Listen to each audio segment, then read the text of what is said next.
Hello everyone, welcome to my channel PM Coaching। ਅੱਜ ਦੀ class ਵਿੱਚ ਮੈਂ ਤੁਹਾਨੂੰ ਪੰਜਾਬੀ ਸਾਹਿਤ ਯਾਨੀ ਕਿ ਜਿਹੜਾ ਆਪਣਾ ਪੰਜਾਬੀ ਲਿਟਰੇਚਰ ਆ ਉਹਦੇ ਬਾਰੇ ਕਰਵਾਉਂਗੀ। ਜਿਹੜੇ ਟੌਪਿਕ ਹੈ ਪੰਜਾਬੀ ਲਿਟਰੇਚਰ ਇਹਦਾ ਕਨਸੈਪਟ ਵੀ ਕਾਫੀ ਵਾਸਟ ਆ, ਕਿਉਂਕਿ ਜਿਹੜਾ ਪੰਜਾਬੀ ਸੱਭਿਆਚਾਰ ਹੋ ਗਿਆ ਅਤੇ ਪੰਜਾਬੀ ਸਾਹਿਤ ਹੋ ਗਿਆ, ਇਹ ਕਲਾਸ 9 ਤੋਂ ਸਟਾਰਟ ਹੋ ਜਾਂਦਾ। 9 ਤੋਂ ਲੈ ਕੇ MA ਲੈਵਲ ਤੱਕ ਦੀ ਪੰਜਾਬੀ ਦੇ ਵਿੱਚ ਇਹ ਟੌਪਿਕ ਦੋਨੋਂ ਪਾਏ ਜਾਂਦੇ ਆ।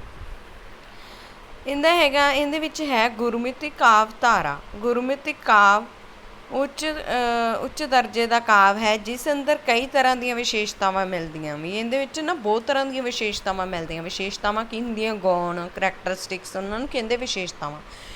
ਇਸ ਨੂੰ ਰੱਬੀ ਬਾਣੀ ਵੀ ਮੰਨਿਆ ਜਾਂਦਾ ਹੈ। ਇਸ ਦਾ ਆਰੰਭ ਸ਼੍ਰੀ ਗੁਰੂ ਨਾਨਕ ਦੇਵ ਜੀ ਨਾਲ ਹੋਇਆ, ਜਿਹੜੇ ਕਿ ਬਾਹਰੀ ਸੰਸਾਰ ਨਾਲ ਜੁੜੇ ਹੋਏ ਸਨ। ਇਹਦਾ ਆਰੰਭ ਕਿਹਨੇ ਕੀਤਾ ਸੀ? ਗੁਰੂ ਨਾਨਕ ਦੇਵ ਜੀ ਨੇ ਕੀਤਾ ਸੀਗਾ। ਗੁਰੂ ਨਾਨਕ ਸਾਹਿਬ, ਜਿਹੜੇ ਗੁਰੂ ਨਾਨਕ ਸਾਹਿਬ ਹੈਗੇ ਆ, ਗੁਰਮੁਖੀ ਕਾਵਿ ਦਾ ਮੁੱਢ ਗੁਰੂ ਨਾਨਕ ਦੇਵ ਜੀ ਤੋਂ ਹੀ ਵੱਜਦਾ ਹੈ, ਕਿਉਂਕਿ ਸਿੱਖਾਂ ਦੇ ਪਹਿਲੇ ਗੁਰੂ ਸੀਗੇ ਗੁਰੂ ਨਾਨਕ ਦੇਵ ਜੀ। ਅਤੇ ਜਿਹੜੇ ਗੁਰਮੁਖੀ ਕਾਵਿ ਦਾ ਮੁੱਢ ਮਤਲਬ ਹੋ ਗਿਆ ਸ਼ੁਰੂਆਤ, ਉਹ ਕਹਿੰਦੇ ਤੋਂ ਵੱਜਦਾ ਗੁਰੂ ਨਾਨਕ ਦੇਵ ਜੀ ਤੋਂ। ਭਾਰਤੀ ਭਗਤੀ ਅਤੇ ਗਿਆਨ ਮਾਰਗੀ ਸਿਧਾਂਤਾਂ ਦਾ ਉਹ ਪੱਖ ਗੁਰੂ ਜੀ ਨੇ ਸਵੀਕਾਰ ਕੀਤਾ ਜਿਹੜਾ ਵਿਵਹਾਰਿਕ ਜੀਵਨ ਵਿੱਚ ਨਿਭ ਸਕਦਾ ਸੀ। ਇਸ ਤਰ੍ਹਾਂ ਉਹ ਅਧਿਆਤਮਿਕ ਮਾਰਗ ਹੈ, ਉਹ ਅਧਿਆਤਮਿਕ ਟੀਚਿੰਗ ਦਾ ਇੱਕ ਰਾਸਤਾ, ਜਿਹਦੇ ਵਿੱਚ ਆਤਮਾ ਆਪਣੇ ਮੂਲ ਰੂਪ ਵਿੱਚ ਮਿਲਣ ਲਈ ਸੰਸਾਰੀ ਕਾਰ ਵਿਵਹਾਰ ਵਿੱਚ ਰਹਿੰਦਿਆਂ ਹੋਇਆਂ ਵੀ ਗੁਰੂ ਕੀ ਓਟ ਲੈ ਕੇ, ਨਾਮ ਜਪ ਕੇ, ਮਨ 'ਤੇ ਕਾਬੂ ਪਾ ਕੇ, ਵਾਸ਼ਨਾਵਾਂ ਨੂੰ ਮਾਰ ਕੇ, ਸੰਸਾਰ ਵਿੱਚ ਰਹਿ ਕੇ ਸੰਤੋਖ ਅਤੇ ਰਜਾ ਨੂੰ ਮੰਨ ਕੇ, ਦਸਾਂ ਨੌਹਾਂ ਦੀ ਕਿਰਤ ਕਮਾਈ ਕਰਦੇ ਹੋਏ ਹੱਥ ਨਾਲ ਭੇਦ ਹੁੰਦੀ। ਇਹਨਾਂ ਲਾਈਨ ਦਾ ਮਤਲਬ ਕੀ ਹੈ? ਵੀ ਇਹ ਇੱਕ ਉਹ ਮਾਰਗ ਆ ਜਿਹਦੇ ਵਿੱਚ ਕੀ ਹੁੰਦੀ? ਆਤਮਾ ਹੁੰਦੀ ਆ, ਆਪਣੀ ਜਿਹੜੀ ਸੋਇਲ ਹੈ। ਆਪਾਂ ਜਿਹੜੇ ਸਾਰੇ ਸੰਸਾਰ ਦੇ ਵਿੱਚ ਰਹਿੰਦੇ ਹਾਂ, ਕੰਮ ਕਾਰ ਕਰਦੇ ਹਾਂ, ਗੁਰੂ ਦਾ ਨਾਮ ਲੈਂਦੇ ਹਾਂ, ਨਾਮ ਜਪਦੇ, ਆਪਣੇ ਮਨ 'ਤੇ ਕਾਬੂ ਰੱਖਦੇ ਹਾਂ, ਪਰ ਸੰਸਾਰ ਦੇ ਵਿੱਚ ਹੀ ਇਹਨਾਂ ਚੀਜ਼ਾਂ ਨੂੰ ਮੰਨ ਕੇ ਦਸਾਂ ਨੌਹਾਂ ਦੀ ਕਿਰਤ ਕਮਾਈ ਕਰਦੇ ਹੋਏ ਰੱਬ ਨਾਲ ਭੇਦ ਹੋ ਜਾਂਦੀ ਹੈ। ਗੁਰੂ ਨਾਨਕ ਬਾਣੀ ਇਸੇ ਵਿਵਹਾਰਿਕ ਧਰਮ ਦਾ ਪ੍ਰਚਾਰ ਹੈ। ਸਿਧਾਂਤਿਕ ਧਰਮ ਦੀ ਥਾਂ ਪ੍ਰੇਮ ਸ਼ਰਧਾ ਵਿੱਚ ਡੁੱਬ ਕੇ ਵਿਵਹਾਰਿਕ ਜੀਵਨ ਲਈ ਬਹੁਮੁੱਲੇ ਅਸੂਲਾਂ ਦੀ ਘਾੜਤ ਘੜੀ ਹੈ। ਇਹਨਾਂ ਅਸੂਲਾਂ ਨੂੰ ਕੋਈ ਵੀ ਵਿਦਵਾਨ ਸ਼ਾਸਤਰੀ ਜਾਂ ਅਧਿਆਤਮਿਕ ਦ੍ਰਿਸ਼ਟੀਕੋਣ ਨਾਲ ਵਿਚਾਰਦਾ ਹੈ। ਦ੍ਰਿਸ਼ਟੀਕੋਣ ਦਾ ਮਤਲਬ ਹੁੰਦਾ ਨਜ਼ਰੀਆ।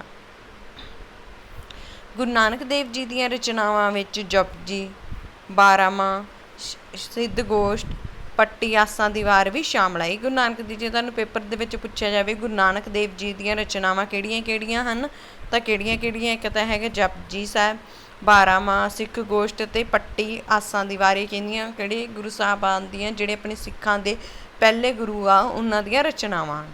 ਜਪਜੀ ਇਹਨਾਂ ਦੀ ਮਹੱਤਵਪੂਰਨ ਰਚਨਾ ਹੈ, ਜਿਸ ਵਿੱਚ 38 ਪੌੜੀਆਂ ਅਤੇ 1 ਸ਼ਲੋਕ ਮਿਲਦੇ ਹਨ। ਕਿੰਨੀਆਂ ਪੌੜੀਆਂ? 38 ਪੌੜੀਆਂ ਜਪਜੀ ਸਾਹਿਬ ਦੀਆਂ ਅਤੇ 1 ਸ਼ਲੋਕ ਮਿਲਦੇ ਹਨ। ਨੈਕਸਟ ਹੈ, ਹੁਣ ਮੈਂ ਤੁਹਾਨੂੰ ਸਾਰਾ ਗੁਰੂ ਨਾਨਕ ਦੇਵ ਜੀ ਬਾਰੇ ਦੱਸ ਚੁੱਕੀ ਹਾਂ। ਨੈਕਸਟ ਹੈ ਗੁਰੂ ਅੰਗਦ ਦੇਵ ਜੀ, ਜੋ ਕਿ ਸਿੱਖਾਂ ਦੇ ਦੂਸਰੇ ਗੁਰੂ ਸਨ। ਗੁਰੂ ਨਾਨਕ ਦੇਵ ਜੀ ਤੋਂ ਪਿੱਛੋਂ ਗੁਰਗੱਦੀ ਗੁਰੂ ਅੰਗਦ ਦੇਵ ਜੀ ਨੂੰ ਪ੍ਰਾਪਤ ਹੋਈ। ਸ਼੍ਰੀ ਗੁਰੂ ਗ੍ਰੰਥ ਸਾਹਿਬ ਵਿੱਚ ਇਹਨਾਂ ਦੇ ਕੇਵਲ 62 ਸ਼ਲੋਕ ਮਿਲਦੇ ਹਨ। ਵਿਚਾਰਾਂ ਦੇ ਪੱਖ ਤੋਂ ਇਹਨਾਂ ਨੇ ਗੁਰੂ ਨਾਨਕ ਦੇਵ ਜੀ ਦਾ ਅਨੁਸਰਨ ਕੀਤਾ। ਇਹਨਾਂ ਨੇ ਕਿਹਨੂੰ ਅਨੁਸਰਨ ਕੀਤਾ ਸੀ? ਗੁਰੂ ਨਾਨਕ ਦੇਵ ਜੀ ਦਾ। ਇਹ ਉਹਨਾਂ ਦੇ ਨਾਲ ਆਪਣੇ ਵਿਚਾਰ ਮਿਲਾਉਣਾ ਚਾਹੁੰਦੇ ਸੀ।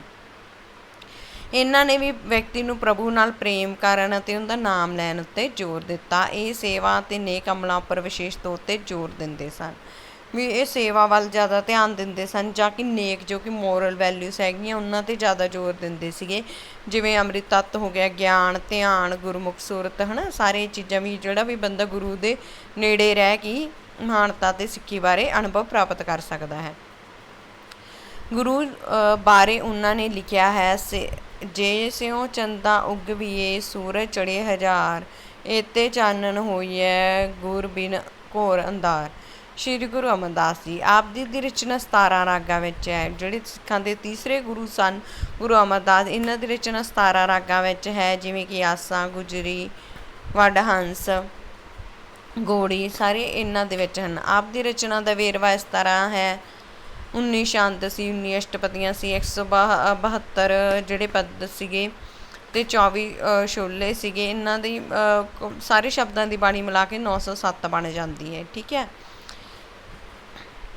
ਅੱਗੇ ਹੈਗੀ ਆ ਸ਼੍ਰੀ ਗੁਰੂ ਰਾਮਦਾਸ ਜੀ। ਮੁੱਖ ਰਚਨਾਵਾਂ ਹੈਗੀਆਂ ਪੈਰੇ, ਕਰਲੇ, ਘੋੜੀਆਂ ਅਤੇ ਛੰਦਾਂ। ਅਧਿਆਤਮਿਕ ਵਾਰਾਂ ਵੀ ਆਪਣੇ ਰਚੀਆਂ ਹਨ। ਸ਼੍ਰੀ ਗੁਰੂ ਗ੍ਰੰਥ ਸਾਹਿਬ ਵਿੱਚ ਗੁਰੂ ਸਾਹਿਬ ਦੇ ਕੁੱਲ 246 ਪਦ, 32 ਛੰਦ ਅਤੇ 31 ਅਸ਼ਟਪਦੀਆਂ, 8 ਵਾਰਾਂ ਅਤੇ 138 ਸਲੋਕ ਮਿਲਦੇ ਹਨ। ਇਹਨਾਂ ਵਿੱਚ ਪਰਮਾਤਮਾ ਦਾ ਨਾਂ ਸਿਮਰਨ ਕਰ ਉੱਪਰ ਜ਼ੋਰ ਦਿੱਤਾ ਗਿਆ ਹੈ। ਕਿੰਨੇ ਸਲੋਕ ਮਿਲਦੇ ਹਨ? 138 ਅਤੇ 8 ਵਾਰਾਂ ਅਤੇ 31 ਅਸ਼ਟਪਦੀਆਂ। ਡਾਕਟਰ ਈਸ਼ਰ ਸਿੰਘ ਤਾਂਗ ਅਨੁਸਾਰ ਪ੍ਰੇਮ ਅਧਿਆਤਮਿਕ ਦੇ ਅਸੀਮ ਸਾਗਰ ਵਿੱਚ ਡੁੱਬ ਕੇ ਉਹਨਾਂ ਦੀ ਕਵਿਤਾ ਪ੍ਰੇਮ ਦੇ ਆਨੰਦ, ਪ੍ਰੇਮ ਦੀ ਕਸਕ ਅਤੇ ਪ੍ਰੇਮ ਦੀ ਸਿੱਕ ਦੇ ਰੰਗ ਵਿੱਚ ਰੰਗੀ ਰਹਿੰਦੀ ਹੈ। ਵੀ ਆਪਾਂ ਨੂੰ ਸੋਚਦੇ ਵੀ ਆਪਾਂ ਨੂੰ ਪਰਮਾਤਮਾ ਨਹੀਂ ਮਿਲਦਾ, ਪਰਮਾਤਮਾ ਨੂੰ ਲੱਭਦੇ ਹਾਂ ਪਰ ਇਹ ਪ੍ਰਭੂ ਬਾਹਰੋਂ ਨਹੀਂ ਮਿਲਦਾ। ਕਿੱਥੋਂ ਮਿਲਦਾ? ਅੰਦਰ ਜਗਤ, ਯਾਨੀ ਕਿ ਆਪਣੇ ਅੰਦਰ ਮਨ ਦੇ ਵਿੱਚ ਹੁੰਦਾ ਪਰਮਾਤਮਾ। ਨੈਕਸਟ ਹੈ ਸ਼੍ਰੀ ਗੁਰੂ ਅਰਜਨ ਦੇਵ ਜੀ। ਸਿੱਖਾਂ ਦੇ 5ਵੇਂ ਗੁਰੂ ਸਨ। ਇਹਨਾਂ ਵਿੱਚ ਰਚੀ ਹੋਈ ਬਾਣੀ ਵਿੱਚ ਪੈਰੇ, ਬਾਰਾਮਾਹ, ਸੁਖਮਨੀ ਸਾਹਿਬ ਆਦਿ ਸ਼ਾਮਲ ਹਨ। ਇਹਨਾਂ ਦੀ ਰਚਨਾ ਵੀ ਜਿਹੜੀ ਹੈਗੀ ਆਸਾਂ ਦੇ ਰਾਗ ਵਿੱਚ ਮਿਲਦੀ ਹੈ। ਇਹਨਾਂ ਦੀਆਂ ਰਚਨਾਵਾਂ ਗਾਥਾ, 52 ਅੱਖਰੀ, ਜੈਤਸਰੀ ਦੀ ਵਾਰ ਅਤੇ ਸੁਖਮਨੀ ਸਾਹਿਬ ਆਦਿ ਪ੍ਰਸਿੱਧ ਸਨ। ਕਿਹੜੇ ਛੰਦ ਪ੍ਰਸਿੱਧ ਨੇ? ਪੇਪਰ ਦੇ ਵਿੱਚ ਇਹੀ ਪੁੱਛਿਆ ਜਾਊਗਾ ਤੁਹਾਡੇ ਤੋਂ, ਰਚਨਾਵਾਂ ਕਿਹੜੀਆਂ ਸਨ, ਕਿਹੜੇ ਛੰਦ ਪ੍ਰਸਿੱਧ ਸਨ। ਠੀਕ ਹੈ। ਬਚਪਨ ਵਿੱਚ ਵੀ ਇਹਨਾਂ ਨੇ ਕਵਿਤਾ ਲਿਖੀ ਸੀ, ਮੇਰਾ ਮਨ ਲੋਚੇ ਗੁਰੂ ਦਰਸ਼ਨ, ਤਾਂ ਹੀ ਬਿਲਪ ਕਰੇ ਚਾਤਿਕੀ ਨਿਆਏ। ਨੈਕਸਟ ਹੈ ਸ਼੍ਰੀ ਗੁਰੂ ਤੇਗ ਬਹਾਦਰ ਜੀ। ਸ਼੍ਰੀ ਗੁਰੂ ਤੇਗ ਬਹਾਦਰ ਜੀ ਦੀ ਬਾਣੀ ਸਲੋਕਾਂ ਅਤੇ ਸ਼ਬਦਾਂ ਵਿੱਚ ਹੈ। 57 ਸਲੋਕ ਅਤੇ 59 ਪਦ ਮਿਲਦੇ ਹਨ। ਇਸ ਬਾਣੀ ਦੇ ਅੰਤਰਿਤ ਵਿਚਾਰਾਂ ਅਤੇ ਗੁਣਾਂ ਬਾਰੇ ਵੱਖ-ਵੱਖ ਵਿਚਾਰ ਮਿਲਦੇ ਹਨ। ਨੈਕਸਟ ਹੈ ਗੁਰੂ ਦੀ ਪਰੰਪਰਾ ਦੇ ਨਾਵੇਂ ਇਹਨਾਂ ਬਾਰੇ ਮਿਲਦੇ ਹਨ। ਇਹਨਾਂ ਦਾ ਵੀ ਮਾਨਸੀ ਅਤੇ ਗੌਣ ਰੂਪ ਵਿੱਚ ਵਾਕਮੀ ਹੈ। ਜਿਵੇਂ ਭਾਈ ਗੁਰਦਾਸ ਜੀ ਕਹਿੰਦੇ ਸੀਗੇ ਵੀ ਉਹਨਾਂ ਨੇ ਭਾਈ ਜਿਹੜੇ ਗੁਰਦਾਸ ਜੀ ਸੀ ਉਹਨਾਂ ਨੇ ਜਿਹੜੀ ਗੁਰੂ ਗ੍ਰੰਥ ਸਾਹਿਬ ਜੀ ਦੀ ਲਿਖਾਈ ਦਾ ਕੰਮ ਲਿਆ ਸੀਗਾ। ਆਪਣੀਆਂ ਵਾਰਾਂ ਕਰਕੇ ਇਹਨਾਂ ਦੀ ਗਿਣਤੀ 39 ਹੈ। ਇਹ ਬਹੁਤ ਪ੍ਰਸਿੱਧ ਹੈ। ਉਹਨਾਂ ਦੇ ਗੁਰਮੁਖ ਦੇ ਗੁਣ ਦਰਸਾਏ ਹਨ ਅਤੇ ਮਨਮੁਖ ਦੀ ਨਿੰਦਿਆ ਕੀਤੀ ਹੈ। ਗੁਰਮੁਖ ਦੇ ਮਤਲਬ ਜਿਹੜਾ ਵੀ ਪਰਮਾਤਮਾ ਨੂੰ ਮੰਨਦਾ ਗੁਰਮੁਖ ਬੰਦਾ, ਉਹਨਾਂ ਦੇ ਗੁਣ ਦਰਸਾਏ। ਜਿਹੜੇ ਮਨਮੁਖਾ ਵੀ ਆਪਣੇ ਮਨ ਦੀ ਸੁਣਦਾ ਹੈ ਨਾ, ਉਹਦੀ ਕੀ ਕੀਤੀ ਹੈ? ਨਿੰਦਿਆ ਕੀਤੀ ਹੈ। ਦੂਜੇ ਵਿੱਚ ਪਰਮਾਤਮਾ ਦੀ ਵਿਆਪਕਤਾ ਪ੍ਰਗਟਾਈ ਗਈ ਹੈ। 5ਵੀਂ ਅੰਦਰ ਗੁਰਮੁਖ ਦੇ ਲੱਛਣ ਦੱਸੇ ਗਏ ਹਨ। ਵੀ ਜਿਹੜਾ ਇੱਕ ਡਾਕਟਰ ਮੋਹਨ ਸਿੰਘ ਦੀਵਾਨਾ ਦੇ ਸ਼ਬਦਾਂ ਵਿੱਚ ਨਿਰੋਲ ਹੁਨਰੀ ਸਾਹਿਤਕ ਲਿਟਰੇਚਰ ਹੋ ਗਿਆ। ਛੋਟੀ ਕਵਿਤਾ ਦੀ ਨੀਂਹ ਸ਼ੁਰੂਆਤ ਕੀਤੀ ਸੀਗੀ, ਯਾਨੀ ਕਿ ਭਾਈ ਗੁਰਦਾਸ ਜੀ ਨੇ ਉਹਨਾਂ ਪੌੜੀਆਂ ਵਿੱਚ ਕੀਤੀ ਹੈ ਜਿਨ੍ਹਾਂ ਵਿੱਚ ਇੱਕ ਵਸਤੂ ਸੰਬੰਧੀ, ਕਿਸੇ ਇੱਕ ਆਸੇ ਦੇ ਚਿਤਰਨ ਸੰਬੰਧੀ ਅਲੰਕਾਰ ਭਰੀਆਂ ਤਸਵੀਰਾਂ ਵਾਲੀਆਂ 8-10 ਤੁਕਾਂ ਹਨ।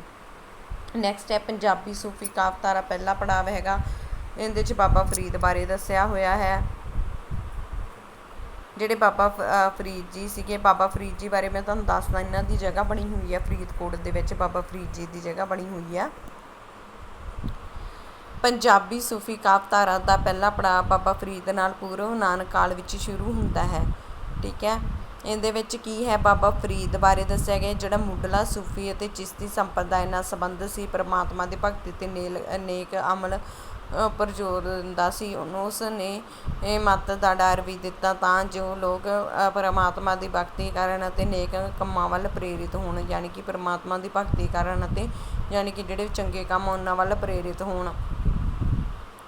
ਆਤਮਾ ਦੇਹ ਦੀ ਉਪਾਧੀ ਧਾਰਨ ਕਰਕੇ ਜੀਵਨ ਨੂੰ ਸੰਪੂਰਨਤਾ ਪ੍ਰਾਪਤ ਹੁੰਦੀ ਹੈ ਅਤੇ ਇਸ ਵਿੱਚ ਨਿਕਲ ਕੇ ਇਸ ਨੂੰ ਮਿੱਟੀ ਰੂਪ ਕਰ ਜਾਂਦੀ ਹੈ। ਇਸ ਸਿਧਾਂਤ 'ਤੇ ਆਧਾਰਿਤ ਆਤਮਾ ਅਤੇ ਸਰੀਰ ਦੇ ਸੰਬੰਧਾਂ ਦੇ ਸਪਸ਼ਟੀਕਰਨ ਲਈ ਫਰੀਦ ਨੇ ਇੱਕ ਰੂਪਕ ਦੀ ਸਹਾਇਤਾ ਲਈ ਹੈ। ਵੀ ਜਿਹੜੀ ਇਸਤਰੀ ਹੁੰਦੀ, ਇਸਤਰੀ ਰੂਪੀ ਜਿੰਦ 'ਤੇ ਪ੍ਰਵੇਸ਼ ਕਰਦੀ ਹੈ, ਉਸੇ ਦਿਨ ਤੋਂ ਹੀ ਇਸਦੇ ਵਿਆਹੇ ਜਾਣ ਤੋਂ ਬਾਅਦ, ਯਾਨੀ ਕਿ ਜਿਹੜੀ ਇਸਤਰੀ ਹੁੰਦੀ ਆ ਉਹਦਾ ਕੀ ਆ, ਆਪਣਾ ਇੱਕ ਪਰਿਵਾਰ ਹੁੰਦਾ ਗਾ ਪਹਿਲਾਂ ਕੁਆਰੀ ਹੁੰਦੀ ਦਾ।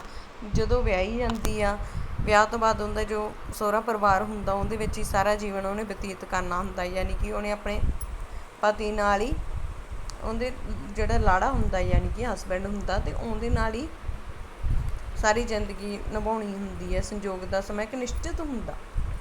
ਕੁੜੀਆਂ ਦਾ ਜਿਹੜਾ ਸੰਯੋਗ ਹੁੰਦਾ ਨਾ, ਕਈ ਵਾਰੀ ਸੰਯੋਗ 'ਤੇ ਡਿਪੈਂਡ ਕਰਦਾ ਵਿਆਹ ਬਾਰੇ ਵੀ, ਯਾਨੀ ਕਿ ਮੌਤ ਦੇ ਫਰਿਸ਼ਤੇ ਦੇ ਦਰਸ਼ਨ ਹੁੰਦਿਆਂ ਹੀ ਹੱਡਾਂ ਨੂੰ ਭੰਨ ਕੇ ਨਿਤਾਨਾ ਕਰਕੇ ਜਿੰਦ ਨਿਕਲ ਜਾਂਦੀ ਹੈ। ਠੀਕ ਹੈ। ਇੱਥੇ ਬਾਬਾ ਫਰੀਦ ਜੀ ਦੇ ਕੁਝ ਸਲੋਕ ਵੀ ਨਮੂਨੇ ਮਾਤਰ ਦਿੱਤੇ। ਰੁੱਖੀ ਸੁੱਕੀ ਖਾ ਕੇ ਠੰਡਾ ਪਾਣੀ ਪੀਓ, ਫਰੀਦਾ ਦੇਖ ਪਰਾਈ ਚੋਪੜੀ ਨਾ ਤਰਸਾਏ ਜੀਓ। ਬਿਰਹਾ ਬਿਰਹਾ ਆਖੀਏ ਬਿਰਹਾ ਤੂੰ ਸੁਲਤਾਨ, ਫਰੀਦ ਜਿਤ ਤਨ ਬਿਰਹਿਆ ਨਾ ਉਪਜੇ ਸੋ ਤਨ ਜਮਸਾਨ। ਦੂਜਾ ਪੜਾਅ ਕੀ ਸੀਗਾ? ਦੂਜਾ ਪੜਾਅ ਗੁਰੂ ਨਾਨਕ ਕਾਲ 'ਚ ਸ਼ੁਰੂ ਹੁੰਦਾ ਹੈ ਅਤੇ ਉੱਤਰ ਗੁਰੂ ਨਾਨਕ ਕਾਲ ਵਿੱਚ ਸਮਾਪਤ ਹੋ ਜਾਂਦਾ ਹੈ। ਇਹਨਾਂ ਦੇ ਵਿੱਚ ਸ਼ਾਹ ਹੁਸੈਨ, ਸੁਲਤਾਨ ਬਾਹੂ, ਸਰਫ ਆਦਿ ਮੌਜੂਦ ਸਨ। ਦੂਸਰਾ ਪੜਾਅ ਸੀ ਅੱਗੇ ਹੈਗਾ ਸ਼ਾਹ ਹੁਸੈਨ। ਇਹ ਵੀ ਸੂਫੀ ਕਵੀ ਸੀ। ਇਹਨਾਂ ਦੇ ਖਿਆਲ ਵੀ ਬਾਬਾ ਫਰੀਦ ਜੀ ਨਾਲ ਹੀ ਮਿਲਦੇ ਸੀਗੇ। ਇਹਨਾਂ ਦਾ ਜਨਮ 1548 ਤੋਂ 38 ਤੋਂ 39 ਈਸਵੀ ਵਿੱਚ ਸ਼ੇਖ ਉਸਮਾਨ ਦੇ ਘਰ ਪੈਦਾ ਹੋਇਆ ਸੀਗਾ। ਇਹ ਵੀ ਸੂਫੀ ਦਰਵੇਸ਼ ਸੀਗੇ। ਇਹ ਵੀ ਜੋ ਕਹਿੰਦਾ ਸੀ ਵੀ ਰੱਬ ਜਿਹੜਾ ਲੋਕਾਂ ਦੇ ਅੰਦਰ ਹੀ ਰਹਿੰਦਾ ਅਤੇ ਲੋਕਾਂ ਦੇ ਮਨ ਨੂੰ ਟਟੋਲਣ ਦੀ ਕੋਸ਼ਿਸ਼ ਕੀਤੀ ਗਈ ਹੈ। ਇਹਨੇ ਲਿਖੀਆਂ ਆਪਣੀ ਕੀ ਲਿਖਦੇ ਆ ਇਹ? ਰੱਬਾ ਮੇਰੇ ਹਾਲ ਦਾ ਮਹਿਰਮ ਤੂੰ, ਅੰਦਰ ਤੂੰ ਤੇ ਬਾਹਰ ਤੂੰ, ਰੋਮ ਰੋਮ ਵਿੱਚ ਤੂੰ। ਇਹਨਾਂ ਲਾਈਨਾਂ ਦਾ ਮਤਲਬ ਕੀ ਹੈ ਵੀ ਰੱਬਾ ਤੂੰ ਮੇਰੇ ਮਹਿਰਮ ਵਿੱਚ ਰਹਿਣਾ, ਅੰਦਰ ਵੀ ਤੂੰ ਆ ਅਤੇ ਬਾਹਰ ਵੀ ਤੂੰ ਆ। ਯਾਨੀ ਕਿ ਜਿਹੜੀ ਮੇਰੀ ਇਨਰ ਪਰਸਨੈਲਿਟੀ ਆ ਉਹਦੇ ਵਿੱਚ ਵੀ ਤੂੰ ਹੀ ਰਹਿਣਾ, ਮੇਰੇ ਸਰੀਰ ਦੇ ਅੰਦਰ, ਮੇਰੀ ਆਤਮਾ ਦੇ ਵਿੱਚ ਵੀ ਤੂੰ ਹੀ ਆ ਅਤੇ ਬਾਹਰ ਵੀ ਤੂੰ ਆ। ਯਾਨੀ ਕਿ ਇਨਰ ਅਤੇ ਆਊਟਰ ਪਰਸਨੈਲਿਟੀ ਨਾਲ ਕੰਪੇਅਰ ਕੀਤਾ। ਰੋਮ ਰੋਮ ਵਿੱਚ ਤੂੰ ਮਤਲਬ ਆਪਣੇ ਸਰੀਰ ਜਿਹੜਾ ਆਤਮਾ ਉਹਦੇ ਵਿੱਚ ਵੀ ਤੂੰ ਹੀ ਵਸਦਾ। ਤੂੰ ਹੀ ਤਾਣਾ ਤੂੰ ਹੀ ਬਾਣਾ, ਸਭ ਕੁਝ ਮੇਰਾ ਤੂੰ। ਤੂੰ ਹੀ ਮੇਰਾ ਤਾਣਾ, ਸਾਰਾ ਵੀ ਯਾਨੀ ਕਿ ਤੂੰ ਹੀ ਆ। ਮਤਲਬ ਨਿਰਮਾਣ ਕਰਨ ਵਾਲਾ, ਸਭ ਕੁਛ ਵੀ ਜ਼ਿੰਦਗੀ 'ਚ ਕਰਨ ਵਾਲਾ ਸਿਰਫ ਤੂੰ ਹੀ ਆ। ਕਹੇ ਹੁਸੈਨ ਫਕੀਰ ਨ ਮਾਨਾ, ਮੈਂ ਨਾ ਹੀ ਕੱਚ ਤੂੰ, ਮੈਂ ਨਾ ਹੀ ਸਭ ਤੂੰ।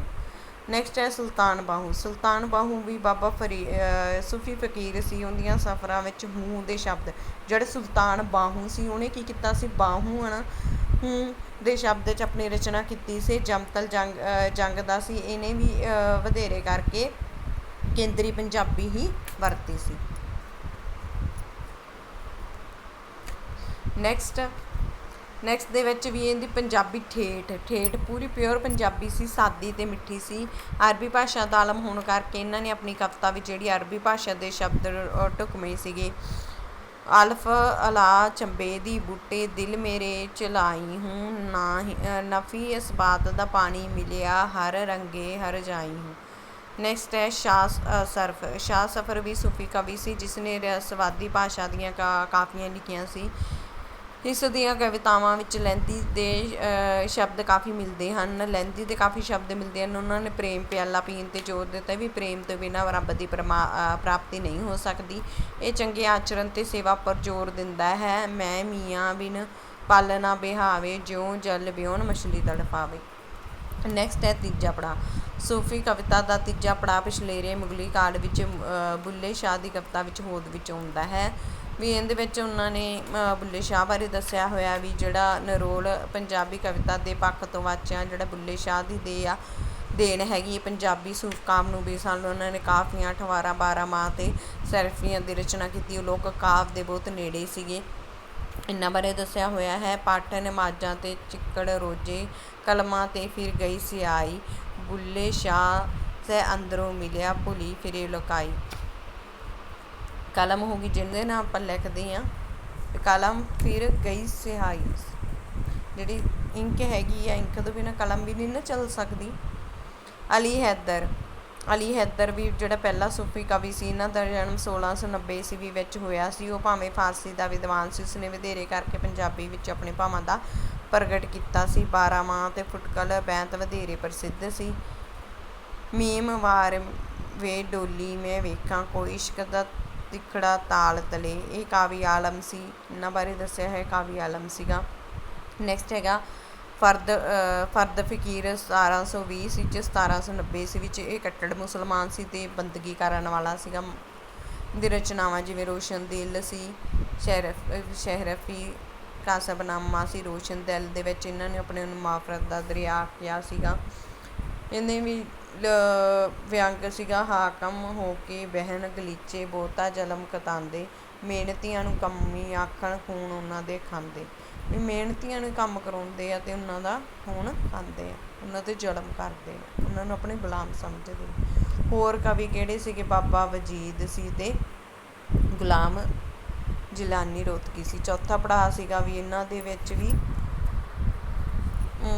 ਸਹਿਮਤੀ ਨਾਲ ਹੀ ਸੀਗਾ। ਇਹ ਵੀ ਮੁਗਲੀ ਕਾਲ ਦੇ ਵਿੱਚ ਸੀ। ਇਹ ਵਾਲੇ ਚੌਥੇ ਪੜਾਅ ਬਾਰੇ ਮੈਂ ਤੁਹਾਨੂੰ ਨੈਕਸਟ ਕਲਾਸ ਦੇ ਵਿੱਚ ਕਰਾਉਂਗੀ, ਪੂਰਾ ਐਕਸਪਲੇਨ ਕਰਵਾਉਂਗੀ। ਅਗਰ ਤੁਹਾਨੂੰ ਮੇਰੀ ਵੀਡੀਓ ਵਧੀਆ ਲੱਗੀ ਤਾਂ ਇਹਨੂੰ ਲਾਈਕ ਕਰੋ, ਸ਼ੇਅਰ ਕਰੋ, ਸਬਸਕ੍ਰਾਈਬ ਕਰੋ, ਤਾਂ ਜੋ ਤੁਹਾਨੂੰ maximum to maximum updates time to time ਮਿਲ ਸਕਣ। Thank you.